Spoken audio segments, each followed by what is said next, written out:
how to make a homemade air conditioner. I'll show you right now. It really has a strong smell.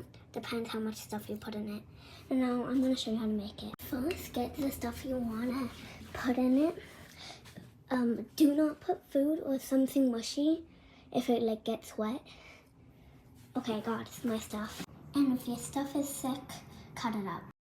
Okay, now put it all into a bottle. Okay, now you want to get about 2 things of this. I'm going to fill it up and put it in the cup right now. I decided to put more in here because it was too little.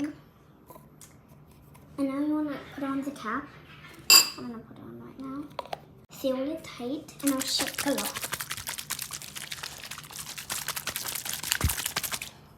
Any stuff at the end, any stuff you want to put extra at the end. That's how to make it.